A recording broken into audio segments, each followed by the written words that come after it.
Baik, selamat siang semuanya. Sepertinya kita mulai saja untuk seminar kali ini.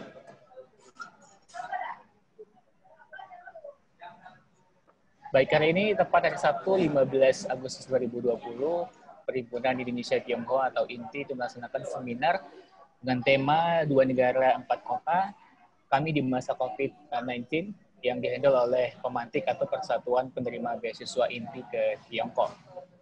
Dan perkenalkan, saya Fadil, dan di siang kali ini saya selaku moderator dan juga saya berasal dari Aceh. Saya juga salah satu penerima beasiswa INTI ke Tiongkok, menjalani S3 di kampus Central Asiana Normal University di Kota Wuhan. Dan kita sudah hadirkan beberapa narasumber langsung yang pastinya akan membuat perbincangan di siang kali ini sangat menarik. Namun, sebelum kita mulai seminar di siang kali ini, saya akan membacakan beberapa rules yang mungkin bisa dilaksanakan oleh setiap peserta seminar di siang kali ini. Baik, yang pertama, semua peserta seminar wajib menggunakan nama asli, bukan nama inisial atau nama device yang sedang digunakan. Kemudian yang kedua, semua peserta seminar diharapkan mengaktifkan webcam videonya. Yang ketiga, semua peserta tidak diberi kesempatan untuk berbicara. Ya, yang belum diberikan kesempatan berbicara harap untuk menonaktifkan suaranya terlebih dahulu sampai diberikan waktu berbicara oleh moderator. Yang keempat, semua peserta diharapkan berbicara dengan kata-kata yang sopan, tidak rasis dan sara. Dan yang kelima, buat peserta yang ingin memberikan pertanyaan terkait seminar di siang kali ini nanti akan bisa langsung untuk mengetik pertanyaannya di kolom chatting. Baik, langsung saja saya akan bacakan rundown di seminar siang kali ini. Sudah hadir bersama kita Ketua INTI Pusat, Bapak Teddy Sugito. Selamat siang, Bapak. Apa kabar, sehat, Pak, ya? Baik, juga sudah hadir dari Atas Pendidikan KBRI Tiongkok di Beijing, ada Bapak Yaya Sutaria. Selamat siang, Bapak. Juga ada Ibu Pusanti BAM PhD Candidate, itu selaku koordinator beasiswa INTI ke Tiongkok. Dan juga ada 4 orang narasumber kita, dan semuanya merupakan penerima beasiswa INTI Tiongkok. 2 orang ada di Tiongkok dan 2 orang ada di Indonesia. Itu yang pertama ada Mercy. Selamat siang, Mercy. Halo, selamat siang semuanya. Selamat siang, Kak Fadil. Baik, kemudian juga ada Bang Randi. Selamat siang, Bang Randi. Selamat siang, Fadil. Selamat siang semuanya. Baik, kemudian juga ada Nisa. Selamat siang, Nisa. Selamat siang, Kak Fadil. Selamat siang semuanya, teman-teman. Selamat siang. Baik, dan yang terakhir ada Ronald. Selamat siang, Ronald. Siang, Bang Fadil. Selamat siang semuanya. Baik, untuk memulai seminar kita di siang kali ini, kita ada baiknya mendengarkan terlebih dahulu lagu Indonesia Raya.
seminar diskusi yang kali ini 2 negara 4 kota kami di masa COVID-19. Mungkin selama ini setelah 5 bulan ya, 5 bulan virus corona masuk ke Indonesia, kita semuanya sudah melaksanakan aktivitas di rumah saja, kuliah di rumah, kerja dari rumah, semuanya kita stay at home. Nah, dan setelah 5 bulan di sini, kita mungkin bertanya-tanya ya, terutama untuk teman-teman kita yang masih berada di Tiongkok, kira-kira gimana nih kabarnya? Atau teman-teman yang kuliah di Tiongkok tapi posisi di Indonesia yang tetap berlangsung kuliahnya secara online masih bertanya-tanya juga teman-teman, keluarga, kira-kira kapan nih kita balik ke Tiongkok? Nah, di siang kali ini kita akan diskusi sama-sama kira-kira sejauh apa ya perjalanan kita melaksanakan kuliah di tengah pandemi ini. Dan untuk perkenalan singkat itu kita akan berikan waktu kepada koordinator beasiswa Tiongkok di Inti Tiongkok, ada Ibu Pusanti BA PhD Candidate. Kepada Ibu Pusanti dipersilakan waktu dan tempatnya.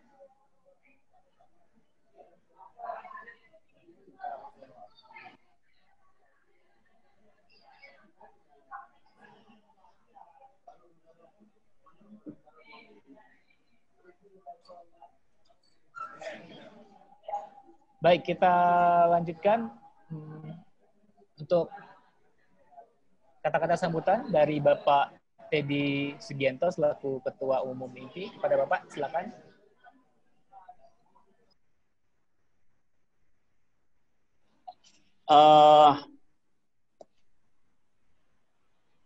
Jarin, nanti Chandra aja yang terusin dah. Chandra yang wakilin. Biar lebih dekat, biar dekat intim sama adik-adik kita.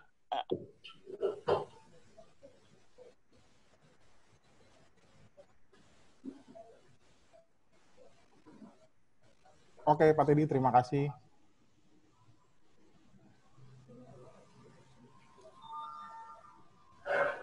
Ya, selamat siang Pak Teddy dan jajaran pengurus INTI yang sudah ikut Zoom pada siang hari ini, juga kepada Pak Yaya Sutarya, mewakili KBRI Tiongkok di Beijing. Selamat siang Pak, terima kasih atas waktunya. Salam untuk Pak Dubes Johari. Seharusnya memang ini Pusanti yang memberikan sambutan, sepertinya mendapat gangguan teknis. Tapi pesan kami dari pengurus pusat INTI di Jakarta, kami mendoakan supaya adik-adik semua yang sedang kuliah, baik di Indonesia pun di Tiongkok, supaya tetap sehat selalu, tetap semangat belajar. Kami mengharapkan kalian dapat lulus dengan nilai yang memuaskan dan dapat kembali ke tanah air untuk mengabdikan diri sebagai generasi penerus bangsa. Saya rasa itu saja, tanpa membuang banyak waktu, silakan kepada Fadil. Terima kasih Pak Moderator. Baik, terima kasih Coach Chandra yang sudah mewakili perwakilan dari INTI, dan selanjutnya kita lanjutkan kata-kata sambutan dari Pak Teddy selaku Ketua Umum INTI Pusat. Silakan Pak Teddy, waktu dan tempat dipersilakan.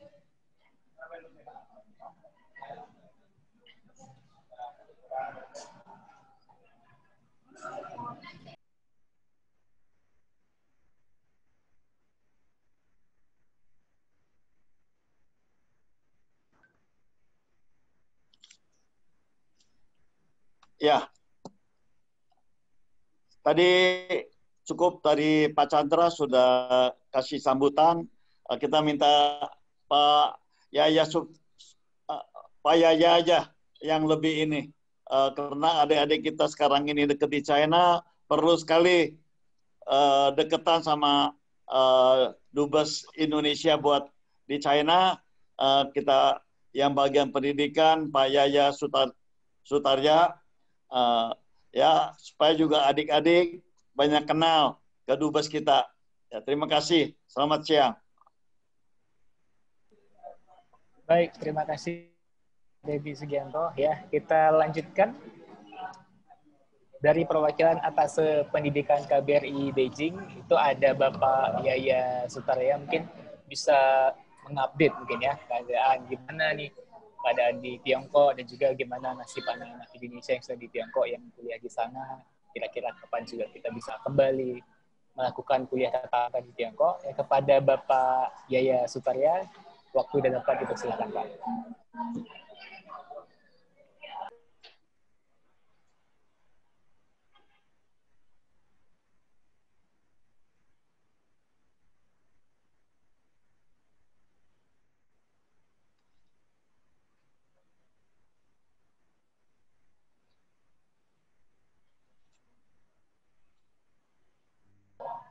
Halo, Pak Yaya Sutarya.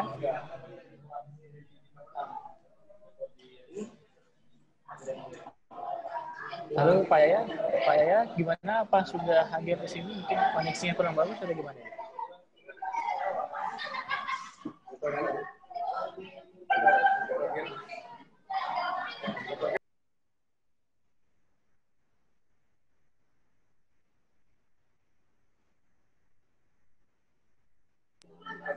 Saya panggilkan lagi kepada Pak Yaya Sutarya selaku perwakilan dari Lembaga Pendidikan di KBRI Beijing.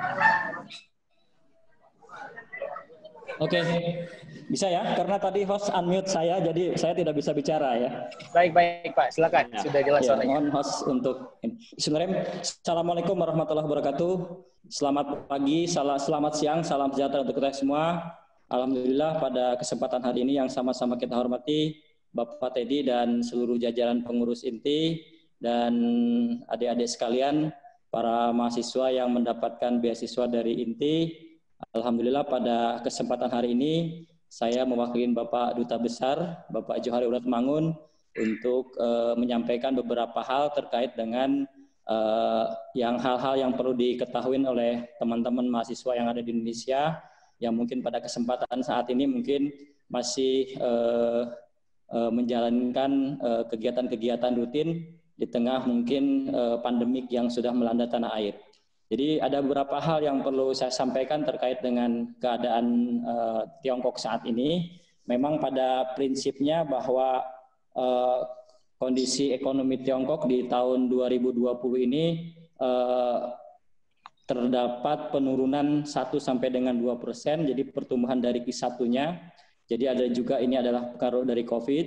Kemudian dari operasional penuh perusahaan sebenarnya sudah dimulai di awal April di 2020 dan beberapa sekolah untuk tingkat dasar, menengah, untuk lokal sebenarnya sudah dimulai di beberapa titik dengan memperhatikan beberapa protokol kesehatan. Jadi mereka sebelum masuk itu semuanya di swab, kemudian diatur sedemikian rupa sehingga betul-betul anak yang sudah datang ke sekolah itu bisa terhindar dari COVID-19 ini. Kemudian juga wilayah yang paling terdampak pasti ada Hubei, khususnya Wuhan, dan secara umum Wuhan saat ini memang sudah zero ya untuk yang terkena COVID-19, karena ini adalah ketatnya dari pemerintah China bagaimana mengontrol kondisi dari provinsi-provinsi yang ada di China. Dan beberapa waktu yang lalu memang Beijing sempat terdampak dari penularan di pasar simpati yang diakibatkan karena adanya talenan dari ikan salmon yang tentunya bisa membahayakan dan terkonfirmasi hampir sekitar 400 orang, dan sampai saat ini memang Beijing sisa 6 orang, dan alhamdulillah pada kesempatan ini tidak ada satu warga negara Indonesia pun yang terdampak dari COVID-19 ini. Jadi intinya bahwa saat ini untuk COVID-19 di China sudah dapat diatasi. Memang China sudah memerlukan atau memiliki strategi-strategi khusus, seperti ada full respon, bagaimana melakukan respon penuh, ada mass mobilization, ada political determination, ada timely policy adjustment, ada easing economy pain, transparansi, power of science and technology. Dan pasti saat ini memang keadaan COVID sudah terkendali di China ini. Namun demikian memang untuk saat ini para mahasiswa belum bisa kembali ke China karena seiring dengan kebijakan-kebijakan controlling dari pemerintah China. Karena kalau memang diharapkan di tahun ini anak-anak semua yang berada di Indonesia bisa kembali ke China. Namun demikian untuk saat ini memang belum ada instruksi dari masing-masing perguruan tinggi dan dari pemerintah China untuk bisa kembali karena memang situasi di luar China yang masih belum terkendali. Nah, oleh karena itu memang pemerintah Indonesia sekarang sedang berupaya bagaimana caranya mahasiswa Indonesia untuk bisa masuk ke China, walaupun mungkin nanti ada protokol-protokol kesehatan yang harus dilalui, seperti karantina, kemudian ada pengawasan dari tim dokter dan sebagainya. Ini sekarang sedang kita bicarakan dengan beberapa perguruan tinggi dan pemerintah lokal, bagaimana kira-kira mahasiswa internasional agar bisa masuk ke China. Karena dikhawatirkan memang kalau terlalu lama belajar dengan menggunakan daring, banyak kelemahan dibandingkan dengan kelebihan, terutama untuk anak-anak yang belajar ilmu pengetahuan, teknologi, sains, kedokteran. Mereka mengalami kesusahan untuk melakukan praktikum-praktikum di Indonesia. Karena di Indonesia sendiri kan belum kondusif, kampus-kampus juga belum dibuka, kemudian daya dukung untuk kerjasama antar perguruan tinggi juga masih belum dibuka aksesnya. Sehingga memang untuk saat ini anak-anak yang berada di Indonesia full benar-benar belajar secara mandiri, secara daring, dan juga beberapa tingkat kesulitan juga dihadapin oleh para mahasiswa terkait dengan pencairan beasiswa dari beberapa perguruan tinggi, dari pemberi beasiswa juga tidak dapat dicairkan karena ada ketentuan-ketentuan regulasi yang memang harus dipenuhi oleh mahasiswa tersebut. Intinya bahwa untuk saat ini memang akses belum dibuka oleh pemerintah China. Semua para mahasiswa yang ada di Indonesia dipersilahkan untuk memantau perkembangan. Maaf ya. Memantau perkembangan dengan kampus-kampus dan melakukan komunikasi dengan kampus kapan belajar itu dimulai. Kemudian untuk kerjasama Indonesia dengan China sebenarnya di bidang pendidikan sangat banyak sekali. Tahun ini Pak Teddy, kita dalam 5 tahun ini kita akan mendapatkan kuota beasiswa sebanyak 3.000 orang, mulai dari 2020, 2024, itu sebagai bentuk kompensasi dari pertemuan G20 di Jepang, komitmen pemerintah China untuk memberikan dukungan peningkatan sumber daya manusia untuk Indonesia. Kita diberikan kuota 3.000 orang.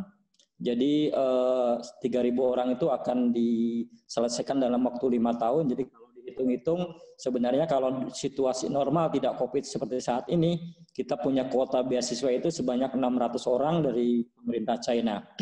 Nah ini yang terus kita pantau, yang kita dorong bahwa ini adalah komitmen dari pemerintah China. Di samping itu juga komitmen pemerintah China juga memang itu adalah bagian dari program corporate responsibility dari perusahaan-perusahaan yang ada di Indonesia, yang beroperasi di Indonesia, kemudian juga memberikan program CSR, yaitu dalam bentuk pelatihan-pelatihan yang saat ini sekarang dirancang ada sekitar 600 paket pelatihan yang dirancang untuk dikirim ke China. Sebenarnya pada saat situasi normal ada sekitar hampir 50 paket keahlian yang akan dikerjasamakan untuk program Corporate Social Responsibility, di mana pemanfaatannya untuk masyarakat lokal yang berada di wilayah perusahaan-perusahaan, 120 perusahaan titik Cina yang beroperasi di Indonesia. Diharapkan nanti masyarakat lokal bisa memiliki kemampuan, keahlian, berkompetisi, dan berpartisipasi, tidak hanya sebagai penonton, tapi terlibat langsung. Ini adalah yang paling bagus dari pemerintah China adalah bagaimana menyiapkan juga masyarakat lokal supaya aware terhadap lingkungan sehingga tidak menjadi penonton, terlibat menjadi bagian di dalamnya. Itu yang informasi yang terkini terkait dengan beasiswa. Dan alhamdulillah INTI juga adalah bagian dari beasiswa dari pemerintah China. Mudah-mudahan kuota setiap tahun bisa bertambah.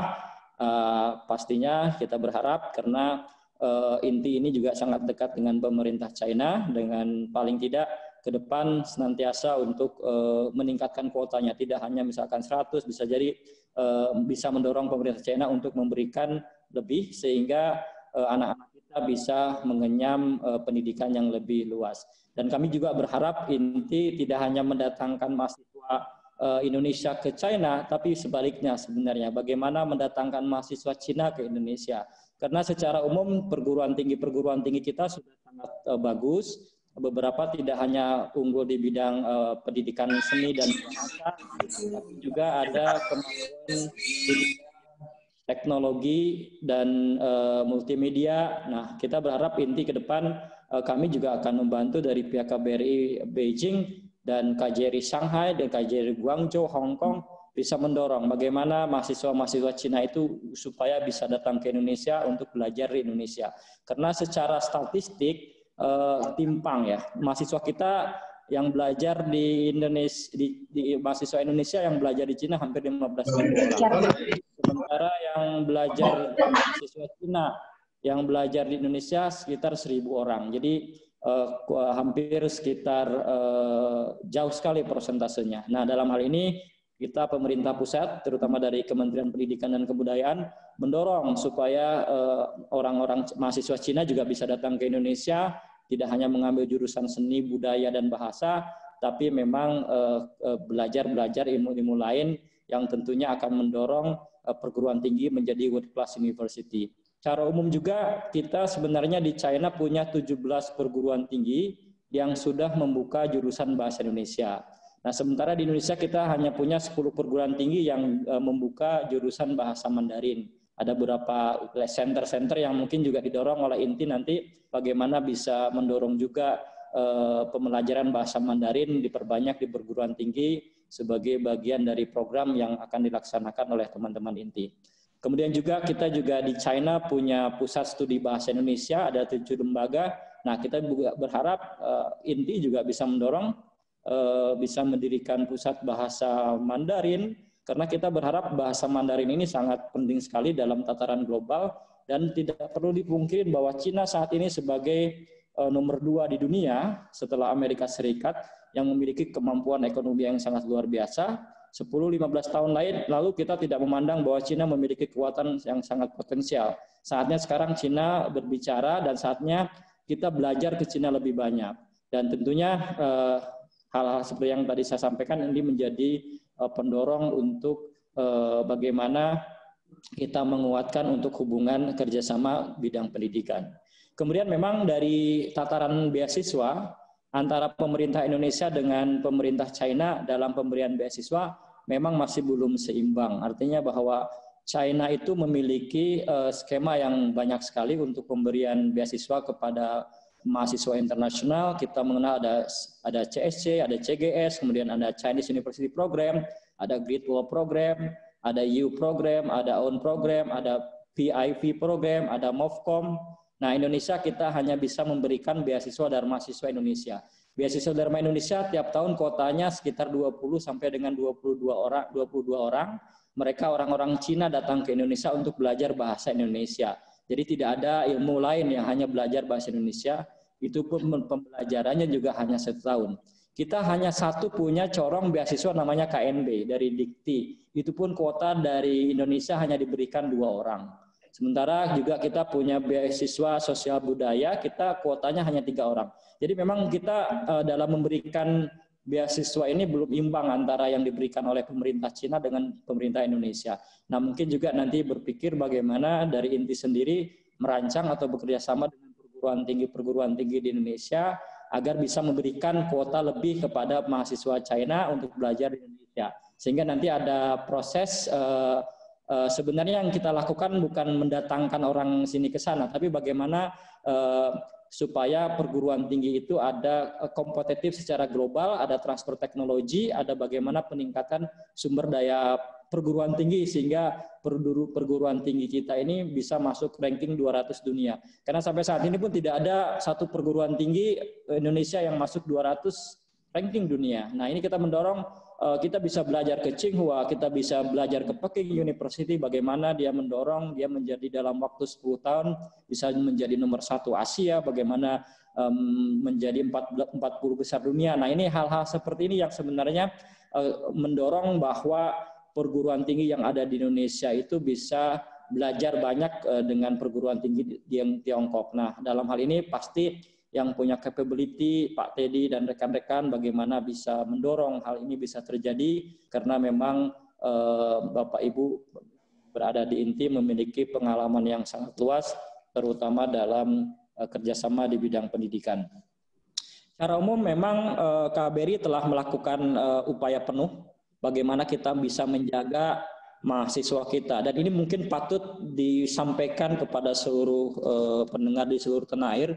Tidak ada satupun mahasiswa internasional yang ada di China itu terinfeksi oleh COVID-19. Nah, ini perlu dipelajari sebenarnya. Bagaimana sih teman-teman anak-anak mahasiswa yang sekarang berada di Jakarta, bagaimana sih bisa dibuatkan best practice, bagaimana sih perguruan tinggi itu menjaga para mahasiswanya supaya tidak terinfeksi oleh COVID. Nah, ini yang perlu didiseminasikan kepada perguruan tinggi yang ada di Indonesia, sekolah-sekolah yang ada di Indonesia. Kita lihat kalau secara komparatif beberapa titik menjadi klaster pusat penyebaran. Bapak Ibu mungkin anak-anak sekalian yang ada mahasiswa Tiongkok bisa dilihat. Di Cina tidak melihat bahwa kampus itu bukan merupakan klaster penyebaran. Pendidikan itu tidak menjadi klaster penyebaran. Nah, ini yang perlu dipelajari, best practice seperti ini, kira-kira apa yang membuat tidak ada satupun mahasiswa internasional yang terinfeksi oleh COVID-19. Mungkin Mas Fadli dan teman-teman dari Wuhan, bagaimana sekolah menjaga, bagaimana sekolah terus-menerus secara concern memperhatikan keselamatan para peserta didiknya dengan tentunya dengan tindakan dengan kekuatan yang penuh untuk melakukan penegakan aturan. Dan bisa dilihat kita juga mengevakuasi teman-teman dari Wuhan dan sangat luar biasa di Januari akhir. Kemudian juga kita mengevakuasi mahasiswa Papua yang ada di Inner Mongolia, karena anak-anak Papua rata-rata mereka belajar ilmu kedokteran ya, kedokteran, dan ada juga ilmu perpesawatan, perpilotan juga sangat luar biasa mereka, dan sangat betul-betul mereka concern penuh atas beasiswa dari pemerintah Papua. Jadi mereka betul-betul belajarnya sangat luar biasa yang berada di Tiongkok, dan kita juga mengirim mereka pulang di bulan Februari kalau tidak salah, dan saat ini tetap kita pantau. Jadi memang secara umum kita sudah memantau bahwa mahasiswa Indonesia itu sudah pulang, sekarang itu sudah hampir 14.000 lebih yang sudah pulang ke Indonesia. Dan yang berada di China, kemarin saya berangkat ke Jakarta melakukan repatriasi pengiriman sekitar 200 mahasiswa dan WNI dari Shanghai.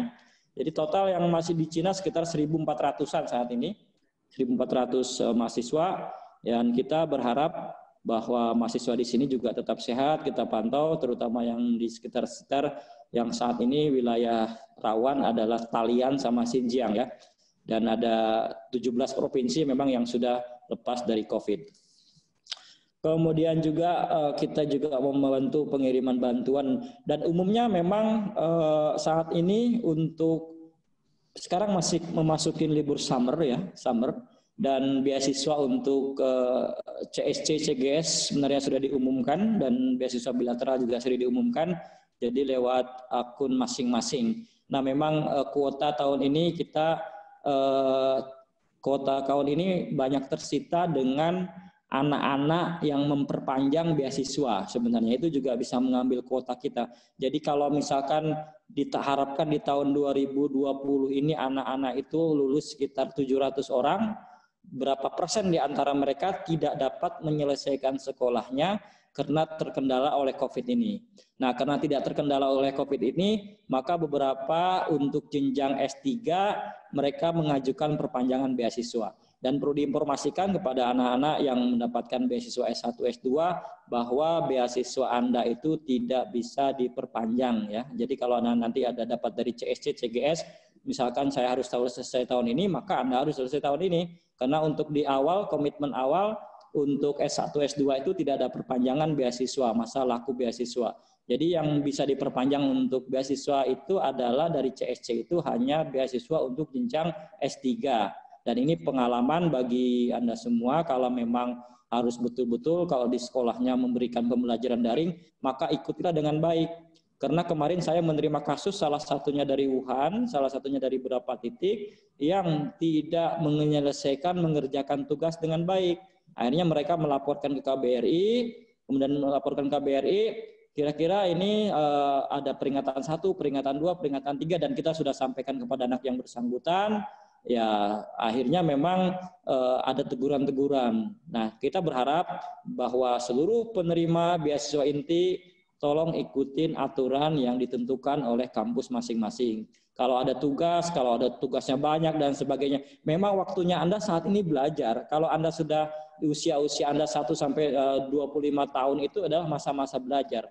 Kalau tugasnya banyak ya diselesaikan dengan baik, karena saya yakin orang lain pun bisa lulus, artinya orang lain tuh bisa menyelesaikan tugas dengan baik. Jadi artinya tolong jangan sampai nanti dari penerima beasiswa inti ini Ada yang sampai molor, ada yang sampai tidak bisa menyelesaikan dengan baik, ada yang tidak bisa menyelesaikan studinya sampai lulus, karena sayang sekali, karena tidak semua kesempatan yang diberikan ini dapat diberikan kepada orang lain. Dan beberapa memang untuk anak-anak harus betul-betul di masa seperti ini, walaupun kita terkendala oleh keuangan, terkendala oleh fisik dan sebagainya, terutama paket dan sebagainya.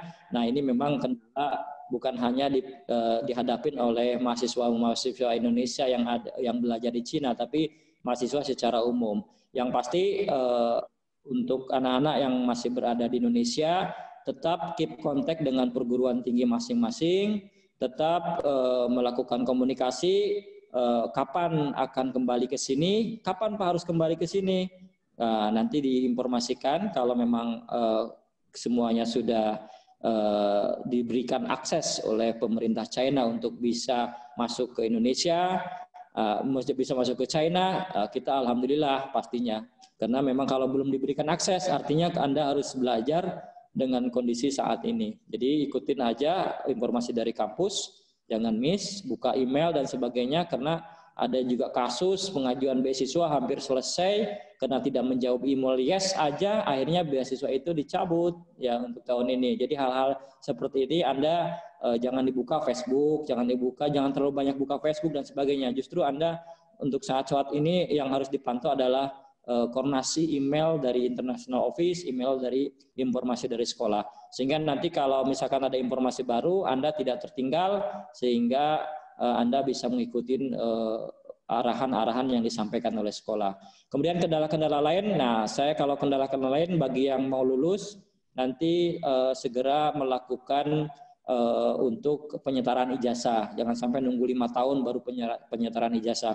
Walaupun memang penyetaraan ijazah itu digunakan untuk orang-orang yang ingin masuk ke jalur-jalur perguruan tinggi, masuk jalur-jalur ke pegawai negeri. Nah, biasanya untuk itu segera diperlukan untuk proses penyetaraan. Tapi kalau misalkan Anda memilih jalur-jalur biasanya untuk bisnis dan sebagainya, biasanya penyetaraan tidak ditanyakan. Tapi kalau walaupun memang ditanyakan, prosedur itu tetap dilakukan karena memang jangan sampai nanti menunda di suatu saat nanti kalau Anda terlalu lama menunda, maka akan Anda repot sendiri sehingga kasus-kasus yang ada di antara lulusan China pada saat ingin melamar pegawai negeri sipil, pada ingin menghadapi sipil, akhirnya mengalami kesulitan. Nah, oleh karena itu kami berharap terus bersemangat, terus berkarya, jadikan tempat lingkungan Anda itu untuk diberikan motivasi, ya, terutama anak-anak Mas Fadil dari Wuhan yang sudah punya pengalaman khusus, berikan motivasi kepada tetangga lingkungan sekitarnya untuk tetap menjaga protokol kesehatan. Karena itu bagian penting yang tidak bisa dihindarkan untuk terhindar dari COVID-19 ini. Demikian mungkin dari saya, nanti kalau ada diskusi, monggo aja silakan. Terima kasih Pak Teddy dan jajarannya. Terima kasih kepada pengurus semuanya inti, atas nama Bapak Duta Besar, kami mengucapkan terima kasih yang sebesar-besarnya telah menyelenggarakan kegiatan seperti ini. Ini kegiatan yang sangat bermanfaat. Ini adalah kegiatan membahasi antara pemerintah KBRI Beijing bersama dengan siswa untuk menghadapi setiap kesulitan kendala yang ada di lapangan. Demikian, terima kasih. Assalamualaikum warahmatullahi wabarakatuh. Selamat siang, salam sejahtera untuk kita semua. Baik, terima kasih Pak Yaya Sutarjo. Ya, terima kasih Pak Yaya. Ya Pak. Terima kasih Pak Yaya. Siap Pak Teddy, sama-sama Pak Teddy. Ya. Baik, untuk sesi selanjutnya kita langsung masuk ke sesi sharing bersama 4 narasumber kita, yaitu penerima beasiswa inti di Tiongkok. Ya, untuk pembicara pertama kita akan panggilkan Mercedes Amanda atau nama panggilan akrabnya Mercy, ya, yang asal dari Jakarta. Kebetulan Mercy sekarang berada di Xiamen, tepatnya di Huaqiao University. Dan dari awalnya merebak COVID-19 di Wuhan, memang Mercy tetap stay di Tiongkok. Oke, halo Mercy. Oh, halo Kak Fadil. Baik, siang kali ini apa kabar? Ini kayaknya ada wajah-wajah bahagia. Katanya ada yang baru pindah apartemen ya. Iya, kita geser dorm doang sih. Tapi Oke, masih oke. di satu lingkungan Wawan. Baik, baik, baik. Oke, Mercy. Gimana kabar sehat? Sehat, puji Ini Tuhan. Di sini beneran sehat. sehat atau disehat-sehatin nih? Beneran sehat ini, beneran. Karena Oke, oke, kita oke. kan udah masuk libur musim panas kan, libur summer. Tapi karena kita juga belum boleh keluar, jadi kan di sini aku di Huachao, di daerah college bahasanya, ini kita cuman bisa keluar kalau kita izin dulu sama gurunya. Dan kalau seandainya kan nggak terlalu penting pun, kadang kita nggak boleh keluar gitu. Jadi sehari-hari kita di sekitar sini aja kan. Terus karena Lausenya merasa kayaknya kasihan deh kalau seandainya kan kalian cuma di dorm doang, nggak ngapa-ngapain. Terus kayak Lause kemarin ada kasih kita lembaran, itu kita disuruh pilih kalian mau ikut kelas apa. Jadi di sana ada pilihan kelas wushu, kelas shufa, kayak menulis indah hanse, terus kelas teh, kelas menyanyi, kelas HSK 4 atau HSK 5, atau enggak kelas cuannya kita, kelas profesionalnya kita. Nah, setelah dipilih, ternyata selama 3 minggu ini sampai tanggal 21 nanti kita ada 3 kelas. Ada kelas HSK 5, ada kelas wushu, sama ada kelas menyanyi. Jadi benar kegiatan kita masih ada kaitannya dan masih tetap belajar terus gitu. Terus kalau... Oke, Mercy, mungkin bisa sedikit cerita kalau flashback. Iya. Mercy? Mungkin sedikit flashback kemarin dari awalnya corona di Wuhan ya, tepatnya bulan Januari. Kan Mercy ini nggak pulang nih, stay di sana sampai sekarang. Mungkin bisa sedikit cerita gimana kondisi di tempatnya Mercy di sana. Kalau kami jelas di Wuhan, begitu di lockdown, kita di asrama, kita nggak boleh kemana-mana, kita dibatasi untuk keluar sepertinya. Nah, di sana tempat Mercy gimana pada saat itu? Kalau dulu kan pas corona, itu seingat aku itu kan tanggal 28-an Januari itu udah kita nggak boleh keluar dari dorm, sama sekali nggak boleh keluar. Langsung dikunci itu dorm, keluar pun sama sekali nggak boleh, dan pas-pasan di situ, di satu lingkungan ini tuh cuma tinggal sisa kita doang, anak preparatory. Kalau nggak salah tinggal sisa 36 apa 40 gitu. Tapi seiring berjalannya waktu kayak ada beberapa yang memutuskan pulang kan, karena ada keluarganya yang merasa kayaknya lebih aman kalau kalian pulang ke kami gitu bareng sama keluarga. Ya walaupun beda sih dengan kondisi keluargaku yang merasa oke, kamu di Tiongkok aja udah nggak usah pulang, udah di sana udah aman, nggak kenapa-napa. Terus jadi ya udah masih di sini. Dan dari tanggal 28 Januari itu kita setiap hari ada di sini. Walaupun sebenarnya kita masih dikasih kesempatan untuk mikir kita mau pulang apa enggak. Jadi setiap hari itu kayak kita bertiga ngumpul sama anak-anak Indonesia di sini, sisa bertiga, dari Jakarta 1, Lombok 1, Bandung 1. Berembuk nanya, kalian pulang nggak? Kalian pulang nggak? Sampai akhirnya pemerintah itu kasih apa namanya? Kasih tahu kalau ternyata bandaranya mau ditutup, kita baru langsung makin panik. Nah, itu orang-orang Indonesia lain yang ada di gedung-gedung sebelah, di dorm sebelah, itu kayak satu-satu pulang. Dari yang pemerintah sebelumnya di sini masih netap pulang. Ada yang pulang lagi. Sampai akhirnya kita tinggal bertiga di sini. Nah, kalau sehari-harinya sih untungnya kantin buka. Jadi karena kantin buka, kita masih bisa makan walau seadanya, cuma membantu lah at least. Terus kayak guru-guru di sini juga ngesaranin kalau kalian takut mau pesen waimai, pesan antar, ya udah kalian beli roti atau buah-buahan aja. Ini ada supermarket online dikasih tunjuk gitu katanya. Nah, habis itu terus tiap hari kita masih kelas. Jadi kan tanggal 28, kita kelasnya tanggal 2. Tanggal 1-nya itu kita dikasih tahu sama guru kita, kalian download ini ya, aplikasi ini semuanya. Nanti aplikasi ini yang kita pakai buat nanti kita kelas. Nah, tanggal 2 itu uji coba. Sempat pakai itu berapa lama karena makan kuota terlalu banyak, ya udah tanggal seminggu kemudian apa 3 hari kemudian kita ganti aplikasi lagi. Terus nggak berapa lama dari itu ada satu kayak kepala sekolah ya, aku bingung sih manggilnya gimana, kayak ada kepala sekolah itu yang datang ngeliatin kita udah bawa masker sama bawa hand sanitizer sama bawa makanan, masing-masing dorm dibagiin, susu juga dia bawa, ibaratnya ini jaga-jaga buat kalian nih. Karena pas masa itu kita ke kantin harus pakai masker dan harus jaga jarak 1 meter. AI yang di sana tuh tantenya udah kayak 1 meter, 1 meter, 1 meter kayak gitu loh. Ya jadi kayak tentara 1 meter, 1 meter. Pakai masker, nggak pakai masker nggak boleh makan. Kayak gitu. Terus udah tiap hari dari siang sampai malam kita kelas, siang sampai malam kita kelas. Sampai bulan April baru guru-gurunya satu-satu pada balik ke sini, kita udah mulai ke kelas kayak biasa. Kurang lebih gitu sih Kak Fadil.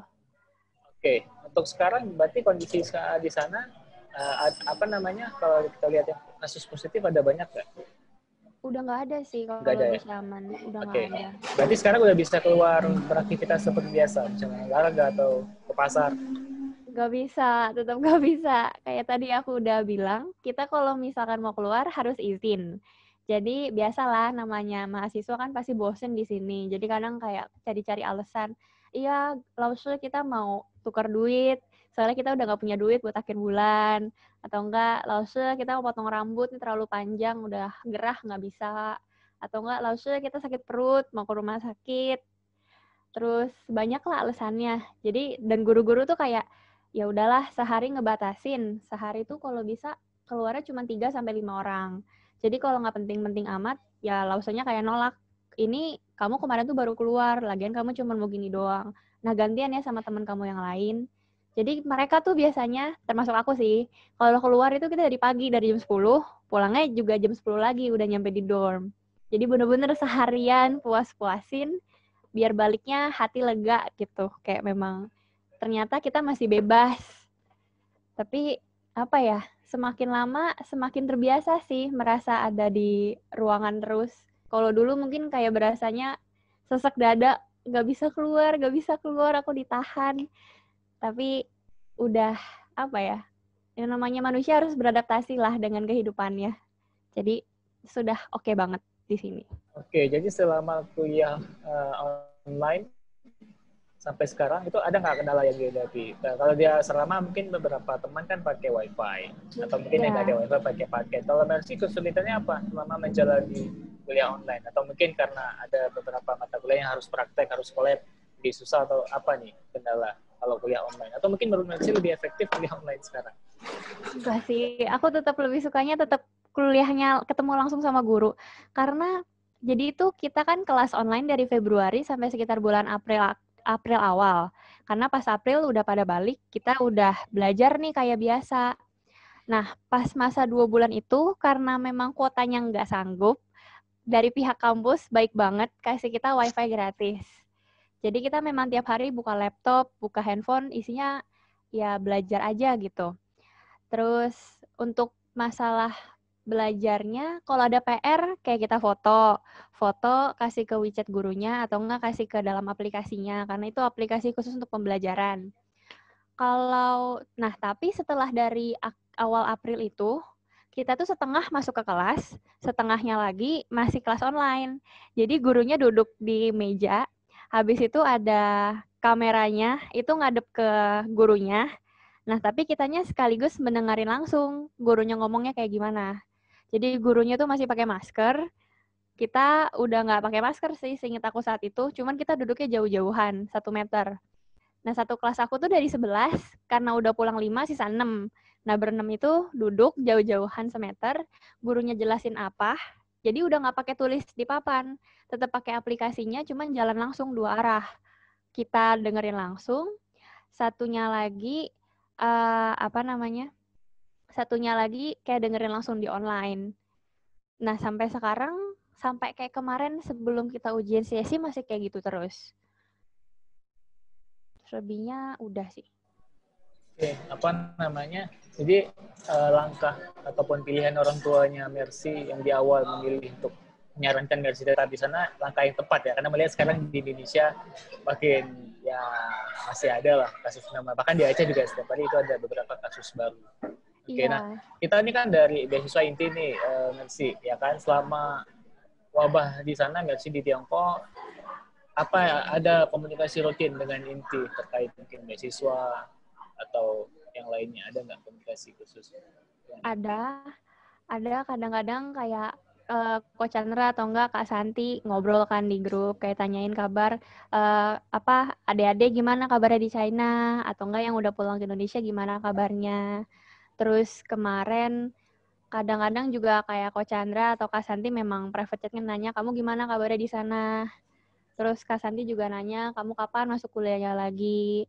Kayak apa ya, kita sama-sama mencari tahu aja sih kondisi satu sama lain gimana.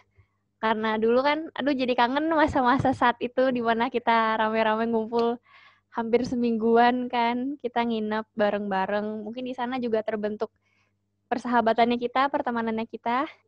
Jadinya memang saling care aja sih. Apalagi kita saling punya Instagram satu sama lain, ada apa, kita reply stories-nya. Jadi nggak terbatas hanya di grup aja, nggak terbatas hanya sekedar formalitas, tapi memang care gitu loh sama kita. Gitu. Berarti sampai saat ini semua mahasiswa internasional yang lagi ada di negara masing-masing itu memang belum bisa diizinkan balik ke kampus Mercy ya? Dibilang nggak diizinkan sih sebenarnya boleh, sebenarnya nggak apa-apa kalau pulang, kata guru sih nggak apa-apa. Tapi mahasiswa internasional itu dikasih taunya gini, terutama di kampusku. Kalau seandainya kan kamu udah pulang ke negara kamu belum tentu bisa pulang ke Indonesia, belum ke Indonesia, kamu belum tentu bisa balik ke China. Nah nanti kalau kamu nggak bisa balik ke China, agak disayangkan nggak sih? Toh kamu juga selama ini hidupnya juga masih enak-enak aja kan di sini. Masih bisa makan, masih bisa santai, masih bisa belajar, punya teman-teman juga di sini. Toh nggak ada bedanya. Di sini pun juga aman, karena kita juga ibaratnya guru-guru itu ngejaga kita baik-baik gitu. Dari satu, kita memang nggak boleh keluar, jadi terpapar virusnya pun rate-nya rendah. Kampus pun juga nggak sembarangan orang bisa masuk ke dalam. Kalau bukan cuma guru atau pekerja di dalam, mereka nggak boleh masuk. Ya ada alasan kawanan apalagi, kan sebenarnya udah bagus gitu loh, udah sangat baik lah. Jadi kebanyakan juga memutuskan, selain kita nggak ada penerbangan, memang memutuskan ya udahlah kita di sini aja. Gitu sih Kak. Oke, mungkin terakhir buat Mercy, harapan Mercy apa nih untuk program belajarnya, untuk keadaan coronanya, apa harapannya? Oh, harapannya sih semoga kasus di Indonesia itu semakin bisa cepat stabil atau enggak mulai menurun, setidaknya tiap hari enggak bertambahnya 1.000-2.000 ya, bisa mulai berkurang ke 100, pelan-pelan jadi 0, dan teman-teman kalau bisa kurang-kurangin dulu untuk pergi keluar, apalagi ke tempat ramai seperti mall atau ngumpul bareng sama teman-teman dulu. Kalau seandainya kan nggak penting-penting amat, nggak usahlah keluar dulu, jangan jadi menyebarkan ketakutan atau memprovokasi gitu di Instagram yang kayak, masa gini aja kalian nggak berani, atau udah pada berani ngumpul-ngumpul nih, masa kita nggak usah yang kayak gitu, nggak perlu. Karena ngelihat di Tiongkok sendiri penanganannya itu dengan mereka ketat akan kita, jadi kita nggak boleh keluar, kita nggak boleh ini, harus pakai masker. Buktinya efektif kok. Jadi sebaiknya mulai dari diri kita sendiri aja dulu. Pasti coronanya pelan-pelan bakal kembali seperti, kehidupan kita akan kembali seperti normal kembali sih. Itu aja Kak Fadil.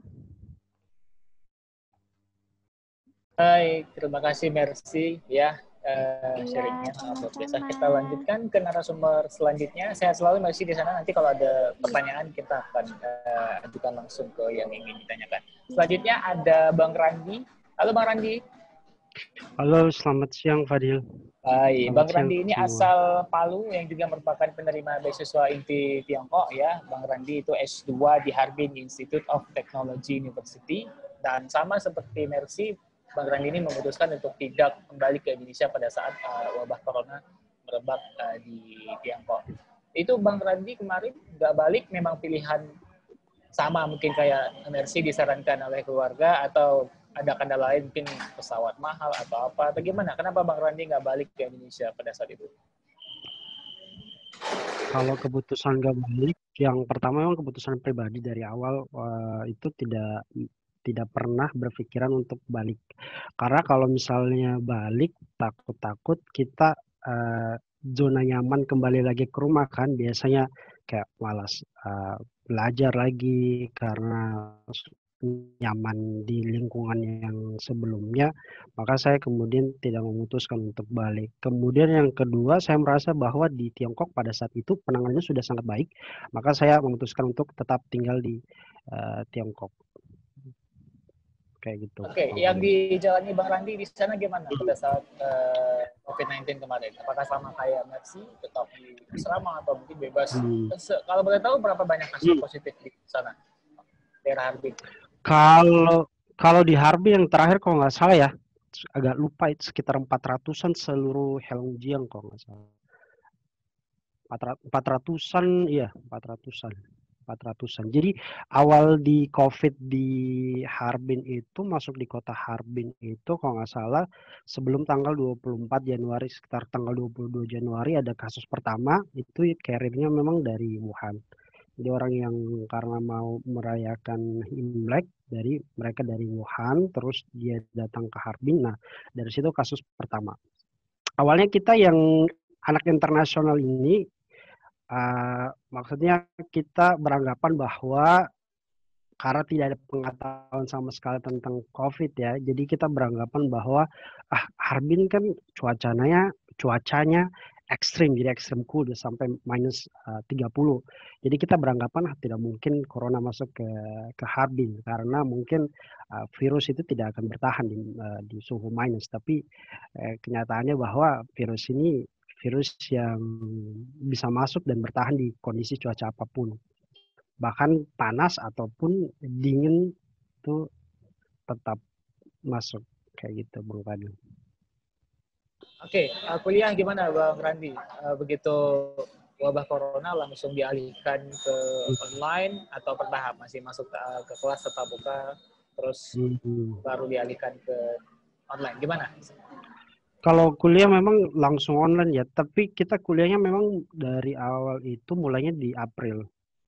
Karena Desember kita selesai, kemudian COVID, kemudian kita break sampai Maret, dan mulai itu di April untuk kuliah lagi secara online.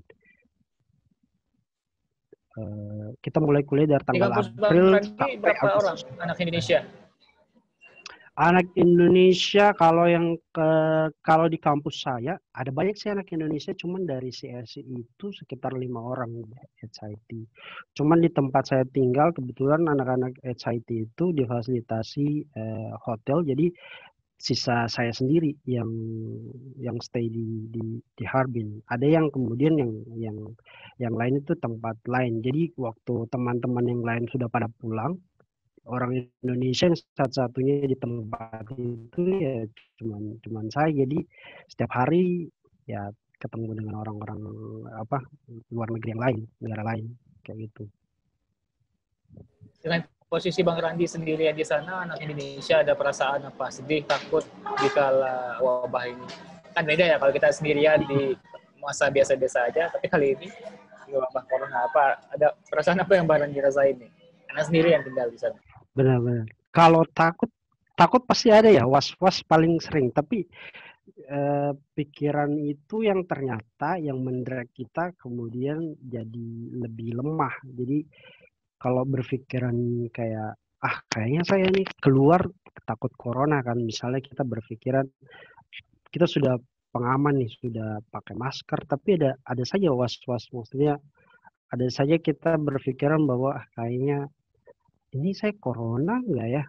Karena biasanya kan ada kayak batuk dikit, kita berpikir corona, ini dikit corona. Tapi yang menguatkan kita cuma teman-teman yang dari negara-negara lain. Jadi kita kumpul, ngobrol kayak gitu sih, curhat. Atau misalnya kita chatting sama orang-orang di Indonesia kayak gitu. Kalau misalnya kita kangen, atau sama keluarga video call. Peraturan dari kampus Bang Randi itu untuk saat ini yang masih di kampus boleh pulang ke negaranya atau sebaliknya gimana? Udah diizinkan keluar masuk? Iya sama Mercy, kalau di kampus sendiri itu kita bebas ya. Maksudnya kalau misalnya kita memutuskan untuk balik ya kita bisa pulang. Tapi kalau misalnya untuk stay kita bisa stay. Tapi mereka tidak ada tidak melarang kita untuk pulang. Jadi kamu pulang asal prosedur untuk kepulangan itu bisa terpenuhi, Itu bisa. Misalnya kamu pulang harus cek dulu COVID, bebas COVID. Di sini kan biasanya teman kemarin kebetulan ada yang balik ke Pakistan, dia bayar 135 RMB buat tes COVID. Nah, itu mereka tunjukkan buat prosedural penerbangan. Dan kemudian kampus juga memberikan semacam surat bahwa yang bersangkutan adalah mahasiswa dari kampus. Kampus juga awal-awal COVID mereka menyuplai makanan kita, jadi kita dapat kayak free meal selama 1 bulan lebih. Jadi dan kalau misalnya kita mau keluar itu kita tinggal tanya ke Laosnya buat Laosnya, saya mau beli ini, kemudian mereka istilahnya ya ibarat kata menjadi kuret buat kita untuk beli makanan. Kalau pesan makan di luar kita masih tidak boleh pada saat itu ya. Kalau sekarang udah lebih mendingan, sudah bisa kemana. Cuman kalau di sini, jadi di Harbin itu istilahnya ada kita dibagi 3. Kayak misalnya ada mahasiswa yang tinggal di apartemen. Jadi mahasiswa yang tinggal di apartemen itu mereka entah kenapa itu bebas kemana saja tanpa ada batasan. Cuman kita yang tinggal di hotel yang difasilitasi oleh kampus itu hanya punya waktu selama 2 jam untuk keluar per hari. Tapi kita bisa keluar setiap hari, tapi hanya sebatas 2 jam dan sampai jam 7. Ada juga mahasiswa yang tinggal di dalam dom kampus, itu memang kasusnya sama kayak MERS, jadi nggak bisa keluar sama sekali, kecuali hal-hal yang urgent, kayak urus visa, extend visa, segala macam. Kayak gitu. Selama Bang Randi jalanin kuliah online, kendalanya apa nih, Bang Randi? Kalau kuliah online paling ini doang ya, internet doang. Kadang-kadang sinyalnya hilang, kadang-kadang suaranya hilang. Tapi untungnya aplikasi yang kita gunakan itu bisa nge-record, jadi kita bisa review kembali pelajaran yang misalnya kita ada miss, kita bisa download, kita review kembali yang miss itu. Atau tidak tanya. Kebetulan ada teman di sini yang tetangga kamar itu teman kelas juga, jadi kita biasa sharing. Kalau kendala sih paling internet doang sih. Internet kita harus fasilitasi sendiri, jadi tidak ada dari kampus. Enak tuh harus dapat fasilitas dari kampus, kalau kita ya provide sendiri. Oh iya, Bang Randi kemarin ada kirimin video ya ke media update keadaan di sana ya? Oh iya benar, kita kirim video. Kebetulan kita di sini nggak bisa nggak bisa naik transportasi publik, jadi kita kemana-mana sepedaan. Ya alhamdulillah dapat beberapa video buat. Oke, kita nonton dulu rame-rame boleh ya video yang Bang Randi kirimin ya? Siap. 3、2、1，爱就像蓝天白云，晴空万里，忽然暴风雨，无处躲避，总是让人始料不及。人就像患重感冒，打着喷嚏，发烧要休息，冷热交替，欢喜忧郁，乐此不疲。有个简单的问题。什么是爱情？它是否是一种味道，还是引力？从我初恋那天起，先是甜蜜，然后紧接就会有风雨。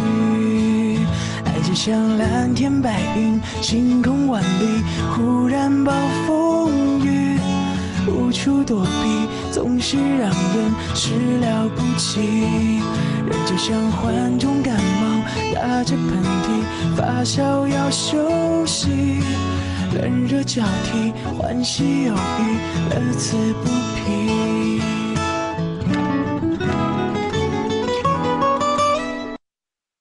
Talking to the moon， 放不下的理由，是不是会担心变成一只野兽 ？Walking on the roof， 为心跳的节奏，是不是会暂停在世界的尽头？浸泡在时光上的频率，单纯想要呼吸，讨厌云里雾里。出没在被遗忘的抽屉，你曾经的手笔写着心口不一。现在是黑夜伴着我的随便，像迷路的天鹅有时在睡眠，尽力去捕捉噩梦里的碎片，不需要你的歌来帮我催眠。Talking to the moon 放不下的理由，是不是会担心变成一只野兽？ Walking on the roof 为心跳的节奏，是不是会暂停在世界的尽头？说不完的话，找不完的借口，是不是会狠心把我骄傲解？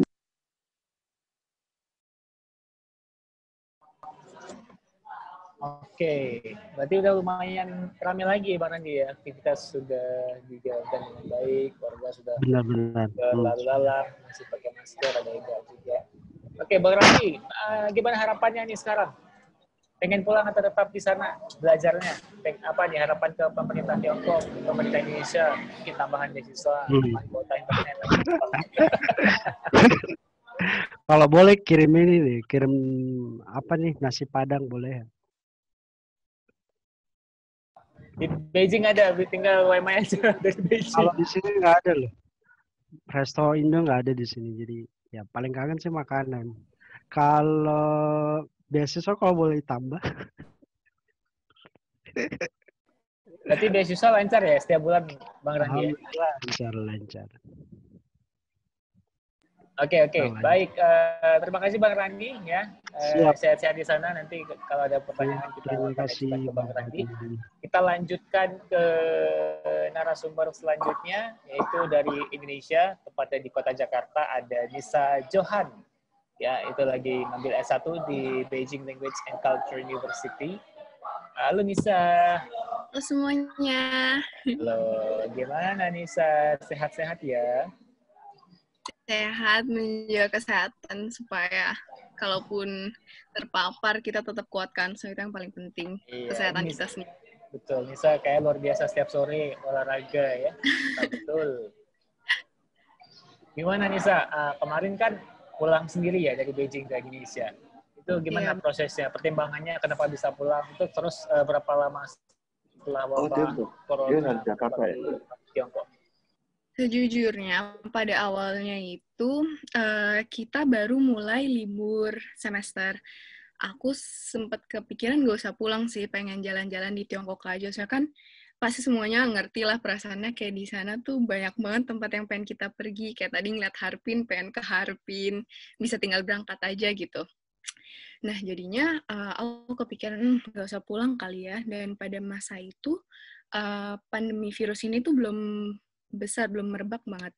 Jadi ya nggak ada worries gitu. Itu masih Februari awal atau Januari akhir lah. Tapi setelah itu orang tua bilang, Nis coba pulang aja deh, kangen. Main-main aja dulu ke sini. Nanti kan ada lagi waktunya bisa jalan-jalan di sana. Terus yaudah deh, karena kata orang tua, yaudah aku pulang aja.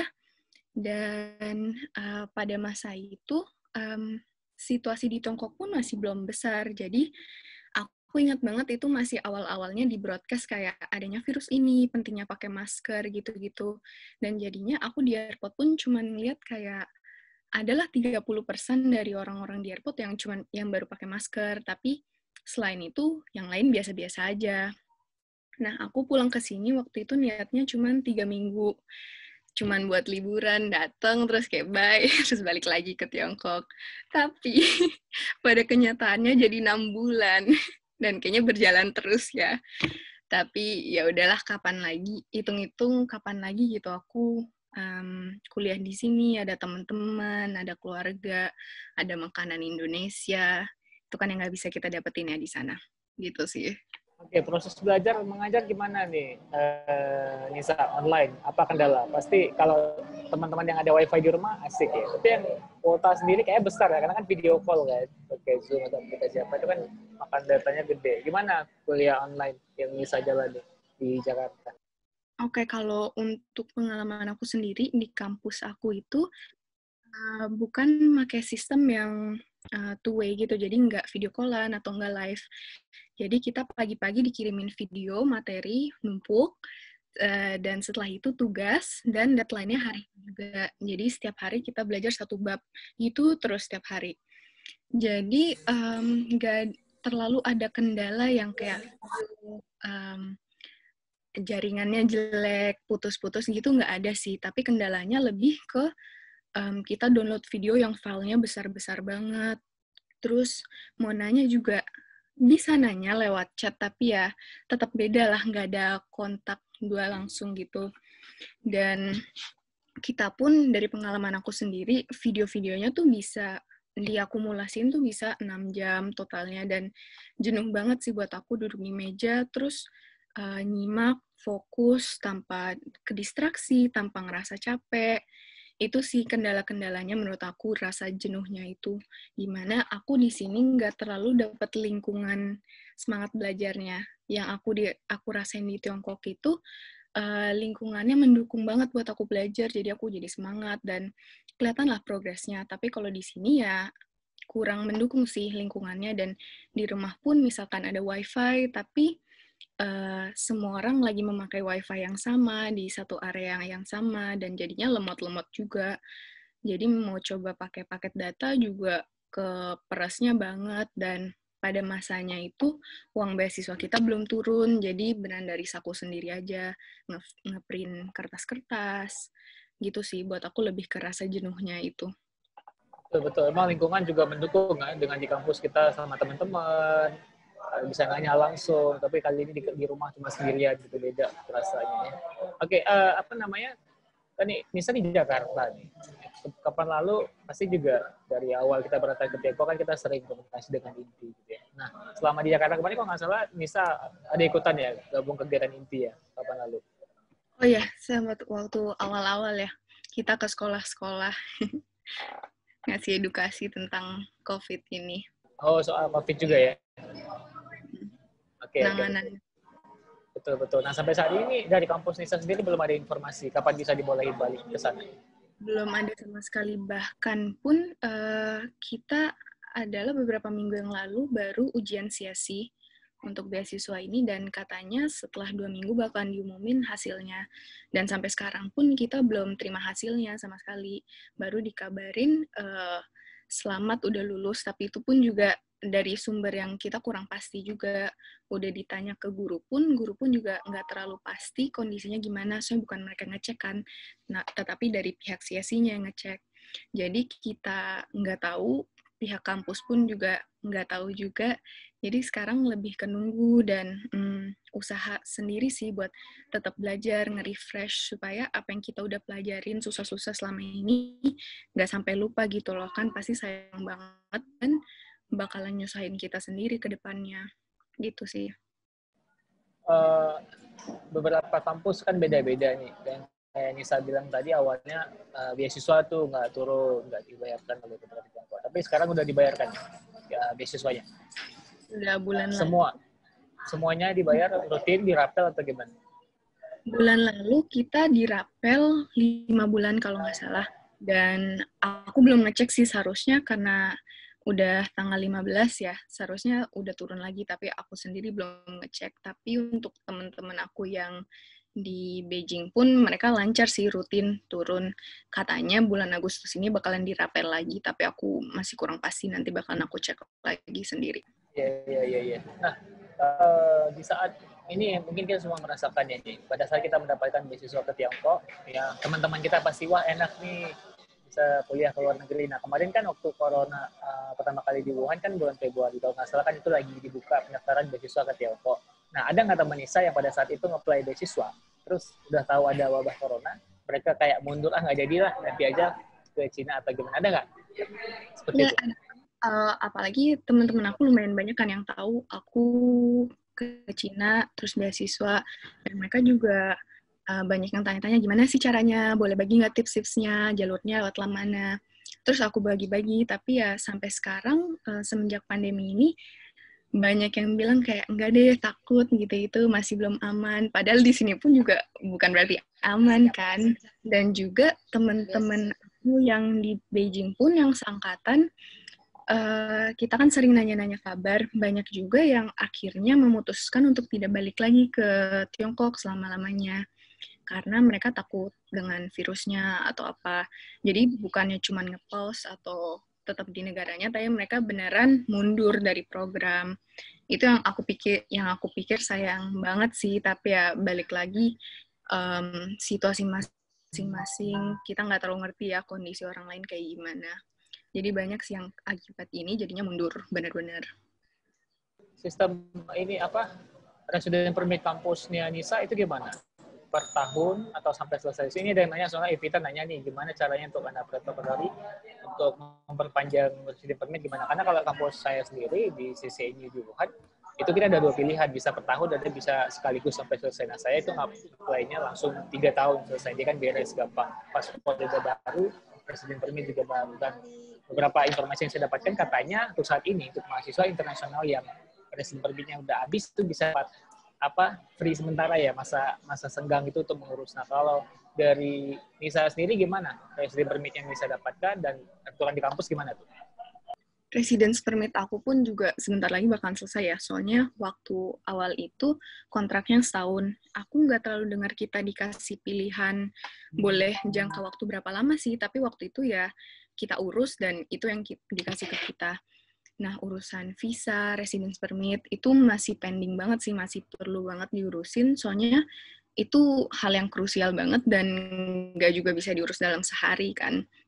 Jadi, aku udah tanya ke beberapa pihak, tapi aku belum tanya ke pihak kampus pun, soalnya belum dijawab.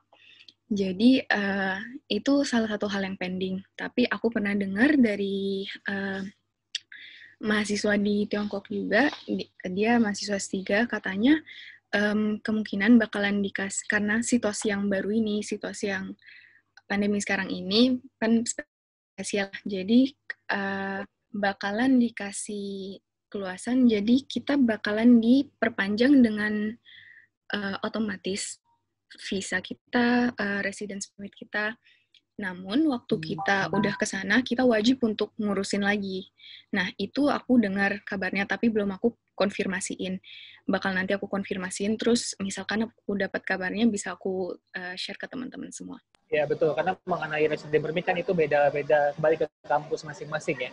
Gimana pengurusan. Jadi buat Evita atau buat teman-teman yang lain juga di Tiongkok, mengenai resident permit bisa tanyain langsung ke office-nya gimana nih, perpanjangan gimana, terus yang udah habis expired gimana. Nah, harapan Nisa gimana, Nisa? Pengen segera balik ke Beijing atau tetap stay di Indonesia? Harapan aku ya, bener banget sih kata Kak Randi tadi, emang kalau misalkan kita udah pulang, kita balik lagi ke zona nyaman. Selama waktu aku baru mau berangkat ke Beijing, sempat sedih-sedih juga ya, kan kita ninggalin zona nyaman kita. Tapi setelah itu aku pindah ke Beijing, udah ngejalanin selama beberapa bulan, dan di sana sih jadinya zona nyaman aku, dan aku ngerasa kayak rumah aku tuh di sana, soalnya barang-barang aku di sana, pokoknya nyamannya di sana. Padahal ya keluarga aku semuanya seharusnya di sini kan. Nah, tapi setelah itu waktu aku balik lagi ke sini, aku kangen banget sih jadinya sama Beijing, dan dari segi lingkungan belajarnya, dari 80% barang-barang aku di sana, dan harapan aku pengen balik ke sana sih, tapi ya masih 50-50, soalnya karena aku di sini udah selama 6 bulan, udah mulai settle down juga, jadi nyaman juga di sini, tapi itu kontras nggak efisien gitu untuk program belajar aku. Jadi emang harapan aku bisa secepat-cepatnya balik supaya aku bisa ngelanjutin sistem pembelajaran yang benar. Dan harapan aku ke depannya sih, semoga teman-teman semua juga tetap semangat buat belajar terus, soalnya kesempatan yang kita dapetin itu kesempatan yang luar biasa banget, dan ini mimpi dari banyak orang di luar sana. Jadi semangat terus, walaupun emang susah.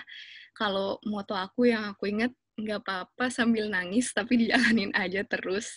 Dan ya, ini balik lagi buat kebaikan kita sendiri kan, nanti juga kita sendiri yang bakalan nikmatin.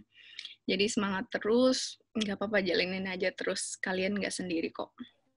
Baik, luar biasa. Terima kasih Nisa. Ya, seperti yang Bapak Yaya sampaikan tadi, usia sampai 25 tahun itu kan masa-masa yang belajar. Jadi ya mau nggak mau, bahagia nggak bahagia, harus tetap semangat, karena nanti bagi masa depan yang lebih baik ya. Baik, nanti ada pertanyaan kita akan ajukan langsung kepada yang dituju. Selanjutnya kita berbincang-bincang dengan narasumber selanjutnya. Ada salah satu penerima beasiswa ini juga, ada Ronald Hartanto asal dari Makassar yang sedang kuliah di Shandong University S2 untuk kedokteran gigi ya kalau nggak salah. Halo Ronald. Ya, halo Bang Fadil. Gimana kabarnya Ronald? Ini Ronald sepertinya aktif sekali nih, beberapa kali seminar dan juga kegiatan inti selalu hadir nih. Ini kebetulan pengurus di inti di sana juga di Makassar ya, Ronald ya? Ya, kebetulan saya mengurus di generasi muda inti. Gimana Ronald? Kemarin pulang ke Indonesia tuh kapan? Di awal corona atau pertengahan gimana? Jadi kalau saya itu baliknya, kan kalau di Shandong University, kita selesai perkuliahan tanggal 3 Januari. Nah, itu libur hingga Februari. Cuman itu hari saya balik karena pertimbangan untuk merayakan Imlek bersama keluarga di Indonesia. Sebenarnya pada saat corona itu kan saya sempat dihubungi keluarga. Dia bilang katanya ada penyakit tuh di China. Cuman saya nggak tahu karena kan selama akhir Desember hingga awal Januari itu bisa dibilang untuk main HP itu kurang waktunya karena bersamaan dengan ujian akhir. Jadi memang waktu kita itu digembleng terus untuk persiapan ujian akhir di Shandong University. Karena targetnya itu hari pada saat liburan sudah harus menyelesaikan HSK 4. Jadi kabar pun itu saya baru tahu corona pada saat sudah di Indonesia. Jadi waktu di Cina itu sebenarnya kami kan ada 12 orang mahasiswa Indonesia yang ada di Shandong University. Nah, itu kita sudah beli tiket PP. Jadi baliknya rencana itu di tanggal 13 Februari. Nah, akhirnya semua batal akibat corona ini. Oke, untuk Ronald kuliah ini ya, kedokteran gigi ya? Ya, kalau saya kan di Shandong University itu untuk preparatorinya. Nah, untuk jurusannya ini nanti ke Kunming Medical University di Provinsi Yunnan. Provinsi paling selatan kalau tidak salah dari China. Nah, itu kami sudah diinformasikan. Kalau mungkin tadi bagi teman-teman belum ada informasi, kalau dari kami itu baru disampaikan kemarin pagi, bahwa yang berada di mainland of China itu sudah harus kembali ke Kunming itu tanggal 3 sampai 4 September untuk melakukan registrasi asrama. Tetapi secara keseluruhan kami diminta untuk registrasi online sampai dengan tanggal 26 Agustus. Jadi semua mahasiswa yang terdaftar di Kunming itu harus mendaftar sampai 26 Agustus. Jika lewat dari itu, maka beasiswanya itu akan hilang. Untuk apa namanya? Beasiswa dari kampus gimana masuk? Kalau kampus, syukur sih dari bulan 2 kami mulai perkuliahan hingga bulan 7 itu masuknya per bulan. Konon katanya saya dengar itu dari teman karena ada satu negara yang sempat menyuarakan protesnya di kampus itu karena di negaranya itu dia bayar internet sampai 2 juta per bulan. Jadi kampus memberikan toleransi dengan mencairkan beasiswa per bulan. Bahkan yang saya dengar itu ada satu negara yang sangat sulit internetnya sehingga dia harus mengulang tahun depan. Untuk Ronald sendiri proses belajar mengajar melalui daring, kesulitan nggak? Pakai data kah? Pakai wifi di rumah atau mungkin harus ke kafe tempat yang ada wifi? Gimana Ronald? Nah itu dia, kalau untuk proses perkuliahan itu kan kebetulan saya pakainya paket data, jadi memang agak terasa. Jadi lumayanlah per bulan itu menghabiskan juga. Kalau kendalanya itu apa ya? Karena kan kita menggunakan kayak begini sistem online. Jadi video call, terus kadang juga non video call. Kendalanya mungkin di kelas tinggi dan pada saat kayak mau ujian. Jadi misalnya kan ini kita diberikan aplikasi. untuk ujian online. Nah, pada saat proses pinglinya itu, terkadang ini waktunya jalan terus, tapi tidak ada nih yang didengar apa-apa. Jadi akhirnya setelah kurang lebih 2 minggu atau 3 minggu itu menggunakan aplikasi, akhirnya dijadikan manual. Jadi lausenya kirim soal dengan MP3, tapi tetap menggunakan format video. Jadi kita dilihat dari video.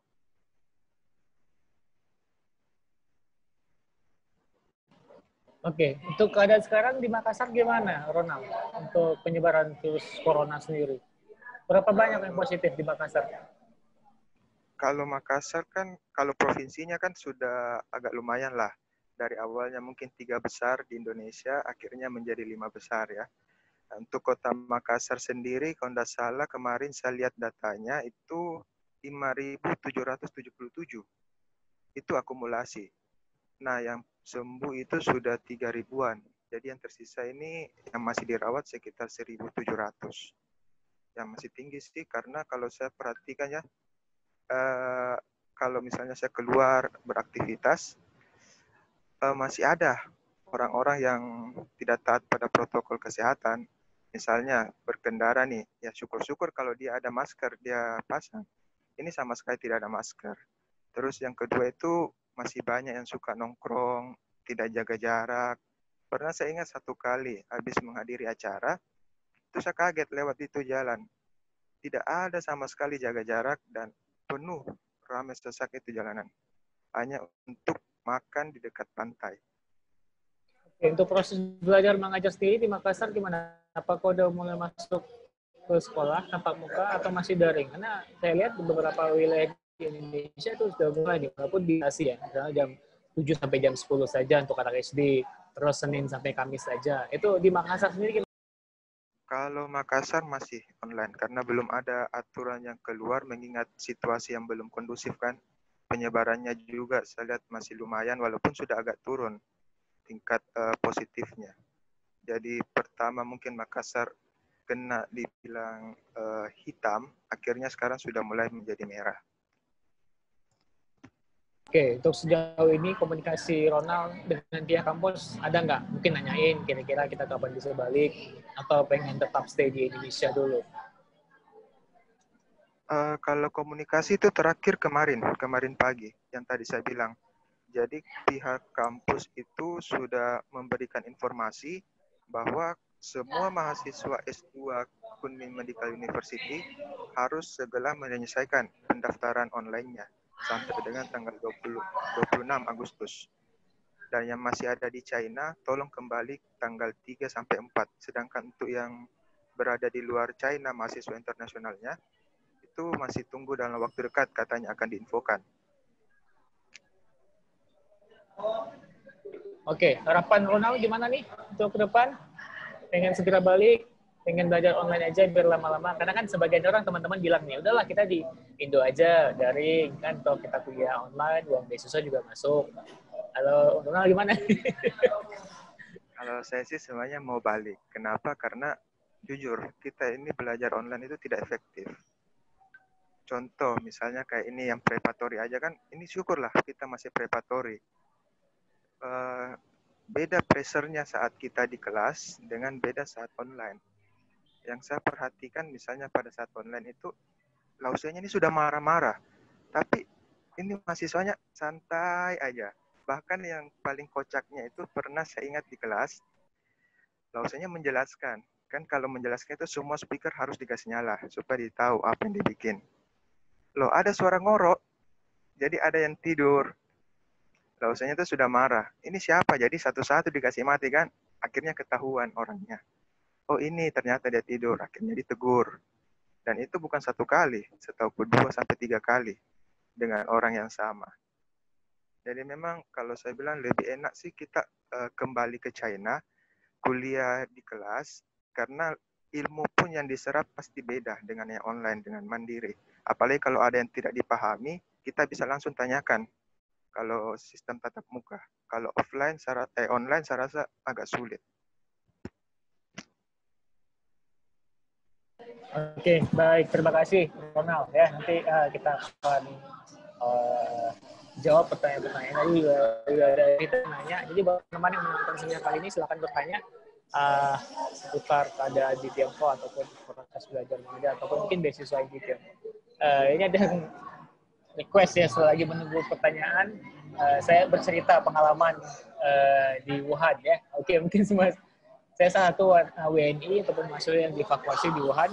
Mungkin sedikit flashback kemarin pada saat yaitu kayak beberapa teman juga pada saat corona menyebar kan itu akhir Desember 2019. Kita masih nganggap biasa aja nih, mungkin nanti virusnya akan hilang gitu kan. Jadi kemana-mana masih biasa aja, nggak pakai masker. Bahkan saya 2 hari sebelum Wuhan di lockdown, tanggal 20 Januari itu saya keluar kota, keluar Wuhan. Kan lagi winter tuh, jadi saya main ski. Bayangin coba kalau di lockdown pada saat saya keluar, saya terjebak di kota lain ya. Oke, jadi ternyata pada 23 Januari di lockdown, baru sih kita ngerasa, wah ternyata udah parah ini sampai di lockdown gitu kan. Ya udah, awal-awal biasa aja di asrama aja kan. Memang instruksi dari kampus saya nggak boleh keluar kalau nggak perlu. Jadi kita belanja bahan makanan masih boleh. Kantin tutup, alhamdulillah cuma ada 2 minimarket yang buka di dekat kampus, nggak jauh, cuma 5 menit jalan kaki. Kita belanja sayur, kita belanja beras, segala macam kebutuhan bahan pokok. Kita belanja, kita masak di asrama. Yang ada kampus lain juga, tetangga saya itu nggak boleh keluar. Jangankan keluar, untuk teman tetangga kamar aja itu nggak boleh gabung. Misalnya mau main ke kamar sebelah itu nggak boleh. Jadi kalau kampus saya masih boleh selama tidak beraktivitas di luar kampus. Ya udah kita belanja, masak sama-sama. Kebetulan saya juga bersama teman-teman lain. Ada di Beijing tuh. Dia ke Wuhan, mau balik udah di lockdown, nggak bisa balik lagi. Jadi kita total ada 13 orang stay di kamar saya. Kalau kita makan bareng, masak bareng. Ya udah, day by day sembari kita menunggu proses evakuasi kan. Ya awalnya biasa aja, tapi kayak udah hari kelima kita udah mulai khawatir kan, melihat korban makin banyak yang meninggal. Ya terpikir, kalau saya pribadi sih terpikirkan pada saat itu, ya Allah ini kalau saya memang meninggal di sini gitu dengan virus ya udah. Tapi ternyata masih diberi jalan untuk kembali ke Indonesia bertemu dengan keluarga tercinta. Akhirnya alhamdulillah 9 hari di Wuhan, pemerintah Indonesia sudah mengevakuasi kita, ya kan. Nah, datanglah ke Natuna. Natuna kita ada 238 WNI, di sana campur ya, ada mahasiswa, ada TKI, ada juga WNI yang kebetulan lagi liburan di Imlek. Barengan lah di sana kita 2 minggu. Nah, orang banyak tanya sih, ngapain aja di Natuna? Ya kan mungkin lihat di berita televisi kayak tenda-tendanya kayak militer. Kalau saya pribadi sangat senang sebenarnya 2 minggu di Natuna. Karena kayak kita ngumpul-ngumpul, kita masak, dimasakin gitu kan, tidurnya rame-rame, bersih-bersih bareng, setiap pagi kita senam. Itu 2 minggu sangat luar biasa, kita sangat disiplin kegiatannya. Pagi bangun sama-sama, sholat, bersih-bersih, segala macam, senam. Kemudian ada kelas sharing-sharing, ada yang belajar Mandarin. Terus ada dari Kementerian Kesehatan juga kayak main game bareng, sharing, diskusi. Bahkan ada kelas konseling yang dibuka oleh beberapa teman yang memang bergerak di bidang psikologi. Ya kan? Jadi memang luar biasa penanganan pemerintah Indonesia pada saat kita di Natuna. Karena kebetulan memang juga karena pertama mungkin ya, kayak spesial, ayo ke sini. Jadi memang betul-betul maksimal penanganannya. Terlebih lagi dari itu mereka yang mengurus kita dari pihak TNI, ada TNI AU, TNI AD, TNI AL, dari Kementerian Kesehatan, dari pihak kepolisian juga, dari pihak pemerintah setempat juga. Memang betul-betul sangat memperhatikan kita, warga yang di sana, di Natuna gitu. Ya udah, cuman ya di samping rasa senang juga sedih gitu kan. Karena dibilang waktu persiapan mau balik ke Aceh, teman-teman pada ngechat, wah Fadil mau pulang ke Aceh nih. Hati-hati bawa virus corona ya. Padahal sudah jelas kita sampai saat ini 238 WNI yang dievakuasi dari Wuhan tidak satupun infeksi virus corona. Bahkan yang bawa pertama kali bukan dari Wuhan itu. Ya sampai sekarang sih ada yang bercanda-bercandain kan. Wah ini dari Wuhan ya. Wah sehat kan. Bahkan 2 hari lalu saya ketemu teman. Oh kamu dari Wuhan. Sehat kan?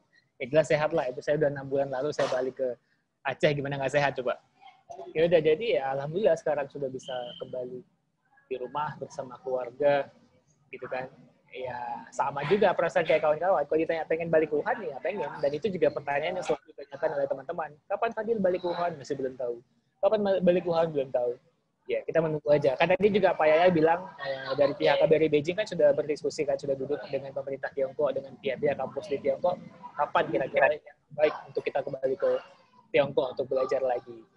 Nah, begitu. Oke, teman-teman semuanya, ada yang ingin bertanya? Ini kok tegang sekali seperti ya? Padahal kita sama-sama anak inti yang tahun lalu pembekalan 3 hari di Jakarta. Mana suaranya? Dear sir.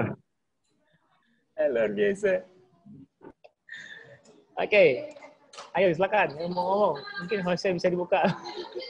Ada yang mau nanya juga. Kalau ya kampus saya alhamdulillah akhir Juni cair beasiswa 4 bulan. Karena sebenarnya dari awal kita di Aceh, saya dapat info dari kampus bahwa beasiswa akan dicairkan nanti waktu balik ke Wuhan. Tapi nggak tahu kenapa, mungkin memang rezeki kita ya. Tiba-tiba dapat notif di grup, beasiswa cair. Begitu cek rekening, wow, kok ada angka yang besar ini.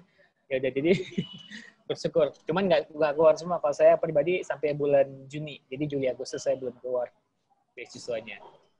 Jadi buat teman-teman yang mungkin beasiswanya belum keluar, semoga keluar ya. Lumayan buat nutup beli kuota. Yang lagi menabung ingin menikah, bisa beli mahar nikah, gitu kan. Ya, oke. Itu dari hostnya yang pengen nanya, silakan. Bisa raise hand, nanti di-unmute mikrofonnya. Kita, ayo Chandra, Debbie, Evita, Abraham, Lavinia, Husin. Mana suaranya? Mana suaranya udah kayak nonton konser. Benar juga. Mana suaranya? Tapi aku baru tahu loh sistem kalian beda online-nya sama online di tempatku. Aku pikir semuanya kayak aku. Yang kita tuh bener-bener kayak gini. Gurunya gerak, dia jelasin apa ya, kita juga ikutan. Iya sih. Ini kasihan banget dong ya, berarti yang kayak beda 9 jam, 5 jam. Iya. Pasti kan? Iya, betul. Kalau kita aman, cuma 1 jam beda. Yang di Eropa soalnya bedanya siang malam, gila. Ya, tapi pas banget sih kalau kayak kelasku. Jadi makanya Laos itu kayak geser. Biasa kan kita mulai pagi. Nah sekarang kita mulainya siang jam 12.30 kalau nggak salah. Terus cuma sampai jam 5, nggak lagi sampai jam 9. Disesuaikan sama murid-muridnya mungkin ya? Kayak di mana posisi mereka gitu-gitu? Kayaknya sih iya deh gitu. Tapi pas kemarin tuh kita sempat karantina mandiri tuh, ada yang nekat. Jadi yang Afrika pulang sendiri tanpa kasih tahu guru. Dimarahin lah. Tapi nggak tahu dia ngulang apa enggak. Kalau temanku udah banyak yang ngulang karena alasannya internetnya jelek. Cuman lucu sih, internetnya jelek tapi dia bisa live di Instagram. Udah bingung. Prioritas. Iya. Prioritas memang. Apa-apalah. Kalau kampusku masih absen sih beneran setiap hari kita tuh harus ngisi ngetik gitu sih, ngeklik kalau kita tuh sehat. Jadi beneran setiap hari dicek terus dari awal sampai sekarang. Oh, sama. Aku juga gitu. Caranya gitu juga nggak sih kalau di sini? Sama. Kalau di sini laporan ya. Laporan, bener banget. Sehari aku 3 kali ada orang ngecekin suhu tubuh. Wow. 36,9, catat 36,9, 36,8. Yang lebih lucu kalau udah 37,3, langsung enggak, kita cek ulang. Tembak lagi 37,2, enggak, kita turunin lagi 37,1. Ya boleh deh, boleh. Soalnya kalau udah ada satu yang demam di sini, penanganannya itu kayak heboh gitu loh. Kayak satu ruangan nggak boleh pergi lah, harus habis itu ngelapor guru lah, jendela harus dibuka lah, tunggu pertolongan datang. Lucu sih kehidupan di sini tuh. Teman-teman gimana ini ada apa ya? Setiap kondisi ada apakah itu sulit atau apakah itu senang, ada kesempatan-kesempatan yang bisa kita ambil dari berbagai aspek. Contoh bisnis. Kayak saya nih, saya jualan facial nih, lumayan kan? Nah, teman-teman ada nggak misi-misi kayak gitu? Promo lagi. Sembari. Ya kan sembari, maksudnya gue teman-teman yang lain jualan apa? Ya kan? Jadi jualan apa sih, Bang Fadil? Kayak ini facial pelindung wajah. Tadi kayak Mercy bilang, bagaimanapun keadaannya kita ikutin kan beradaptasi. Jadi ya kita di rumah kan gila loh, 6 bulan di rumah aja nggak ada ngapa-ngapain, nggak ada pemasukan uang sebelum beasiswa cair ya. Mikir ini apa nih, kerja nggak ada, tabungan gitu kan, jadi apa ini? Jadi ya ada banyak hal yang bisa dilakuin. Jadi sembari menambah puin-puin rezeki. Jadi ujung-ujungnya jangan lupa yang butuh alat-alat silakan pesan. Apa yang kasih Mulia Warman raise hand? ada yang raise hand tuh. Soalnya tuh Oke, silakan. Siapa yang raise hand tadi? mau beli mungkin Bang Oh Fadil. iya, enggak lah. Oh, enggak. Halo, kenalin, saya Kevin. Tuh ada satu yang senyum tuh di belakang, harusnya kenal saya juga. Ada dua deh, sorry. Sama Ko Chandra, kenal juga. Oke, paling karena ngisi aja ya. Mungkin nggak ada yang malu-malu nanya, jadi gue mulai duluan aja. Ini kan gue yakin nih pada antara summer holiday atau tunggu transisi yang lain ya. Biasanya sambil nunggu itu aktivitas selingannya apa sih? Kan nggak mungkin ya, cuman kuliah doang atau cuman baringan doang. Share-share lah gitu lah. Ngapain gitu sambil nunggu tugas selanjutnya. Itu aja sih. Kok silakan mute lagi kok. Ayo, yang mau jawab. Selingan-selingan kegiatan selain kuliah apa? Kalau saya memang nggak ada selingan, soalnya mati.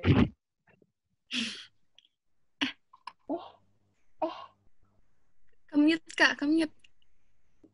Ya, mungkin teman-teman yang S1 nih kan padat nih, Senin sampai Jumat.